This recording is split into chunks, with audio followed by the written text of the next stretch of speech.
अस्सलाम वालेकुम, you watching my YouTube channel doctor संदेश। पाकिस्तान की गवर्नमेंट ने एक डिसीजन लिया है कि वो पीटीआई को बैन कर देंगे और इमरान खान, आरिफ अलवी और कासिम सूरी पे आर्टिकल 6 इम्पोज कर देंगे। अब इस फैसले को बहुत ही ज़्यादा क्रिटिसिज्म मिली है नेशनली एंड इंटरनेशनली। पाकिस्तान के अंदर तो commentators, journalist, left, right and centre, everyone has said this is a very desperate measure.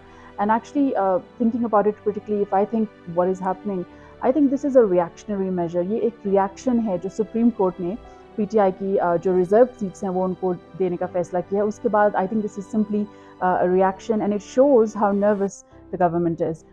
ये उनकी नर्वसनेस हमें नज़र आ रही है, उनको समझ नहीं आ रही, वो पैनिक कर रहे हैं कि अब हम किस तरह पीटीआई को नेशनल असेंबली में सिंगल लार्जेस्ट पार्टी बनने से हम उनको कैसे रोकें।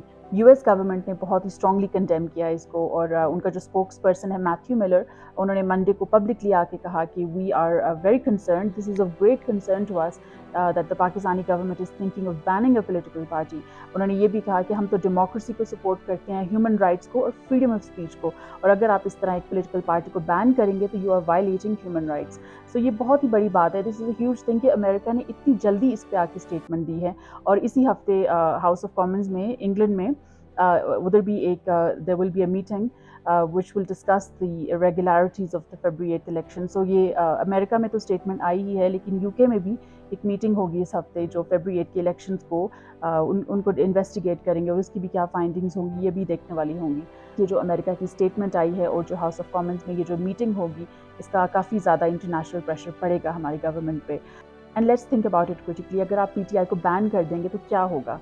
डू यू थिंक कि पीटीआई की आइडियोलॉजी, पीटीआई की जो थिंकिंग है, उनके जो सपोर्टर्स हैं, they will die? No, this will not happen. What will actually happen is कि they will still rise through another platform, किसी और नाम के थ्रू, किसी और पार्टी के थ्रू।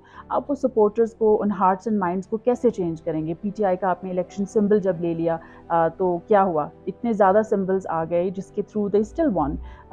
इतने मतलब एक क्रिएटिविटी सी हो गई, उन्होंने इसको एक चैलेंज बना लिया and they fought this and they still came out as victorious.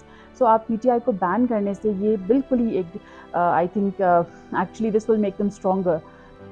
I really think कि हमारी गवर्नमेंट को आराम से विद अ कूल एंड काम माइंड सोचना चाहिए कि हम इस चैलेंज को किस तरह फेस करेंगे। अगर पीटीआई सिंगल लार्जेस्ट पार्टी बन भी जाती है नेशनल असेंबली में तो आप इसको डेमोक्रेटिकली डील करें।